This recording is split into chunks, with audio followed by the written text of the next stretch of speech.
Hello, everybody. It's your friendly digital technology librarian, Christy here. We have reached another Friday, so of course I have another Film Rec Friday for everyone out there. But this week is a little bit special. It is the week of Shark Week, and because this year's summer reading program is Tales and Tales, so all about animals, this Shark Week sort of dovetails really perfectly. So, of course, I decided that I'd just dive in and focus in on some more shark themed movies in case you're not all sharked out at this point. And I've picked some really, really great ones. Great is a relative term, of course. These films are either really beautifully filmed, informative, inspiring documentaries, or they are the campiest, most ridiculous, most terribly wonderful or wonderfully terrible horror films you could imagine, all about sharks. I think it's easy to say that I am a massive fan of terrible, campy horror movies. I really like an incredibly well done horror movie, don't get me wrong. And Jaws is one of my all time favorite films, period. But for every Jaws, there are 50, 100, 200, infinite number of really bad shark horror movies, but these ones that I've picked are the kind of so bad that they're good movies. Like you sit and you laugh with your friends and you just gawk in awe at how bad and wonderful they are at the same time. So anyway, if you like that kind of horror film, or if you just really want something beautiful, something informative, something inspiring, I think you should be able to find something really great to watch within these very disparate recommendations this week. So, as always, all of these videos are available entirely for free with the use of your Milan-Berlin library card through one of our 3 video services, which are CleveNet's Overdrive, Hoopla Digital, and Canopy. If none of these titles appeal to you, please, please, please make sure you check out the services. There are literally thousands upon thousands of videos on there. You will find something that you are interested in. I guarantee it. So make sure you check those out. So with that, I'm just going to go ahead and dive right in. Shark fans, I hope you enjoy this. Not a shark fan, I hope you enjoy it as well. So here, let's get to those recommendations. Well, my first 2 recommendations both come from CleveNet's Overdrive, and these 2 titles both fall under the category of so bad they're good movies. The first of which is a film called Swamp Shark. Title is pretty indicative of what you're going to get. It is about a shark that ends up getting transported into a southern swamp. So you're no longer just worried about gators and other creepy crawlies that are living in those waters as it is. You now have to worry about this giant man-eating shark. The CGI in this is incredibly bad, like laughably bad. And I 100% laughed many, many, many times while watching this. It's definitely an experience. But I think there's a place for this kind of movie. I really, really do, where the CGI is just terrible. What fascinates me about this is that it's not filled with a cast of unknowns. There are actually some pretty big names, relatively speaking, in the leads. Like Christy Swanson is your main character. She's been in tons of movies. She's, not Meryl Streep, but she's not no one either. You've also got D.B. Sweeney there, Robert Davi, who, even if you don't know the name, you 100% know the face. It even has like this small role by the baseball player Wade Boggs. I mean, it's populated by familiar faces is essentially what I'm trying to get to. So in the midst of this terrible CGI, but like laughably fun storyline, ridiculous deaths, and there are so many ridiculous deaths. I mean, it's amazing how ludicrous this swamp shark gets.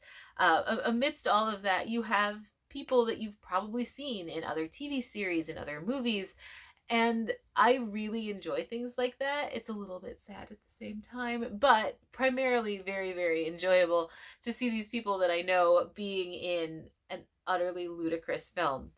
Um, so this one is one of those that you get together with your friends, you decide to have like competition for who can guess how many kills or whatever, and that's the sort of evening that you plan around this kind of movie, and I love doing that. I think that that's so much fun, and this is the perfect film for that. Something definitely not super scary. It's not, you're absolutely not going to be afraid or sleeping with the lights on after this, but something that you can also enjoy, laugh about, have a conversation while it's going on, but still be entertained at the same time. So, if you're interested in something like that, make sure you check out Swamp Shark. It is a fantastically bad but good campy horror film. Okay. My next Overdrive recommendation is another of those terrible, terrible, but so good horror films, and this is Jersey Shore Shark Attack. Now, if you have ever seen Jersey Shore, the reality TV series, you know it's kind of a horror show all in its own. I mean, it's a ridiculously bad reality show.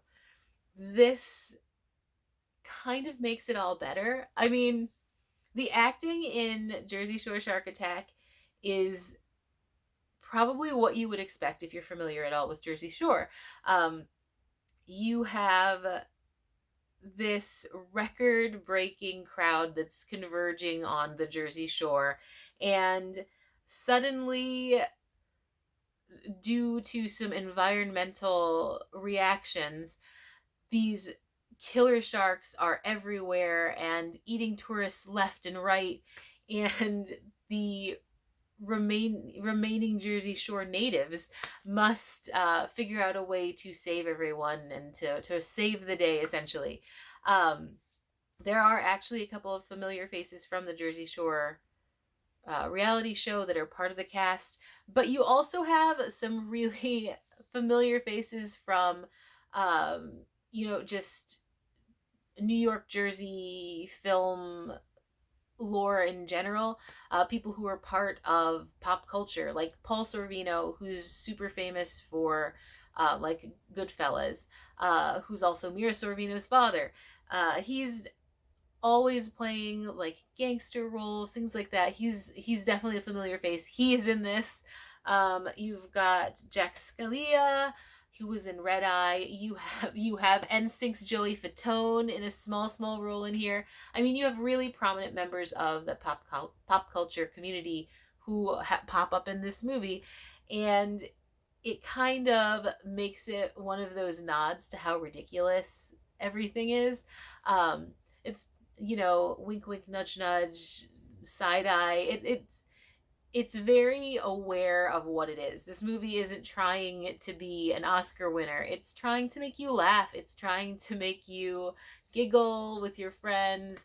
It's trying to make you think about all of like the pop culture lexicon that you have with regard to Jersey Shore, but it adds shark attacks to the whole theme, and it's just fun. That's the whole point of these kinds of movies, to have a good time, and I definitely had a great time with Jersey Shore Shark Attack. Um, Besides the like little nods to um, pop culture with those really familiar faces and the all the Jersey Shore iconography, you just have like a very basic plotline, like I was talking about earlier. You know how it's going to go down for the most part. But even in its predictability, it's still enjoyable. It's never one of those movies that you're like, well, that was strange, or I didn't expect that to happen, or that doesn't make any sense. Of course, it doesn't make sense. It's not meant to. Um, it's just a good time. So, again, it's one of those movies that you should definitely check out if you're looking for fun. If you were ever a fan of Jersey Shore, the show, you 100% should check it out. If you like seeing those big iconic actors like Paul Sorvino doing something a little bit silly or a little bit dumb, Jersey Shore Shark Attack should be right up your alley. Okay, we're gonna pull things back and turn them around a little bit for our hoopla recommendations. These two of my hoopla recommendations are for seriously beautiful, well done documentaries. The first of which is called Sharkwater Extinction. Sharkwater Extinction is one of those documentaries I went into not knowing any of the backstory.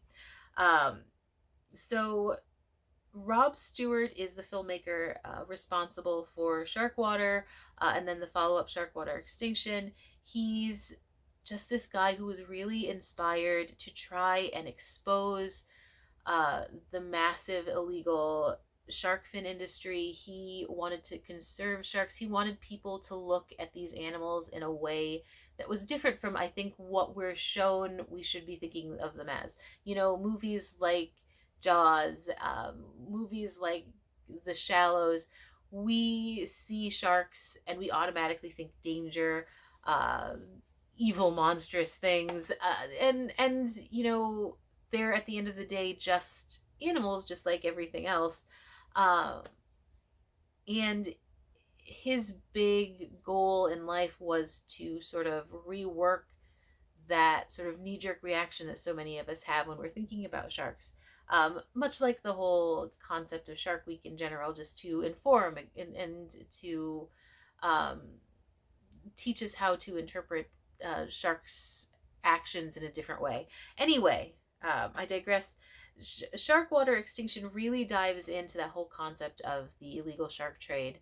Um, you know, throughout parts of Asia, Africa, even here in the States, there is an underground shark fin trade. Not just shark fin, but shark byproducts in general. Um, there are tons of laws in place to sort of monitor this and control it, but that sort of black market is always going to be there. He tries to expose a lot of that and just sort of inform us of what's going on. He at the same time is trying to educate his watchers about, you know, shark behavior, what is actually happening versus what has been created through media and pop culture. And all of that is sort of knit together with this unbelievably beautiful footage done in like 4K. I mean, if you have a 4K television, then you're going to be in the water with these sharks. It is ridiculously beautiful and incredibly well filmed. I mean, this felt like to me like almost IMAX quality stuff where you feel so immersed in the experience in general. Um, it does have, let me back up. A lot of the film is sort of hinges upon the concept of Rob Stewart's fate. Um, and it's not a spoiler, it's a documentary. So by the end of the film, Stewart does pass. Now, it's not due to sharks. This is not a grizzly man situation. Uh, but it is due in part to some of his actions while he's filmmaking. So you do get this sort of questionable taste factor as to how they're treating his death. But the main crux of that whole through line through this is to sort of show just how important, just how uh, vital he felt that this whole um, point was, how important it was to seek out conservation of sharks, how much that was a passion for him. So yeah, I definitely would recommend this. It is, as I mentioned, gorgeously filmed. It also has very much an immediate sense of need when you're watching. It definitely is suspenseful in parts. It is very informative. While it clearly has a very specific point of view, I don't feel that at any point it gets too heavy handed with regard to his feelings. I mean, obviously, you know, going in, he thinks that shark conservation is incredibly important. So, you know, all that comes afterward isn't any surprise or anything like that. So, yeah, I would definitely recommend Sharkwater Extinction. It is so well done. I do think it is informative, and I do think that you walk away from the movie knowing more and wanting to know more. That's the even more important part, is the desire to, ask more questions afterwards. So Sharkwater Extinction, available on Hoopla. My next Hoopla recommendation is for yet another documentary. This one is called Search for the Great Sharks, and it is an absolutely beautiful IMAX adventure. If you've seen IMAX films before, you know of the immersive experience. It totally works in your home, though. It's not like you feel like you're missing something without that whole surrounding wall of video and sound. Um, this one is very all ages friendly. It is essentially taking all of these images that sharks have been represented by within media and pulp culture, and just going the step beyond. What is the reality of this? It asks us to look for what are blue sharks. It goes on this adventure for whale sharks, and of course, it definitely looks into and delves into the world of great white sharks, which I think are the sharks that most of us think of simply because of movies like Jaws and all of the different campy horror films that are out there. Um, Gorgeously filmed, as are most IMAX movies. You are trekking through the waters all across the globe, whether it's the United States, West Africa, I think, West Australia as well. Um, and it's just a feast for the eyes. It's just gorgeous. But at the same time, it is very educational. I would say this one runs a bit more like your standard documentary as far as education goes. If you're looking for something that everyone can watch in the family, that is still entertaining, that is still beautifully done, that is gonna definitely teach you information, Search for the Great Sharks is a fantastic pick. Highly recommended. So my last recommendation from Hoopla Digital is not a beautifully filmed documentary. It is instead the Sharknado series, of which Hoopla has the entire thing. I've talked about my love for this absolutely ludicrous camp fest, and I feel the same way now as I did then. Sharknado series is this franchise of movies that posits the thought, what if sharks ended up in a tornado? I mean, one, the genius behind that, I can't even express, but it's just really a fun series from beginning to end. And yes, I have watched all the movies. It is such a big thing within that cult favorite camp horror movie genre that there's not a single film that doesn't have very large familiar faces in it. It's anchored by the lead characters played by Ian Ziering and Tara Reid. Um, they play the characters, I think, in a way that is never so serious that you think they aren't in on the joke, which I think is very, very important for these kinds of movies. But at the same time, they haven't like cashed it in or anything. They're not saying, oh, whatever, we'll just say the lines and be done.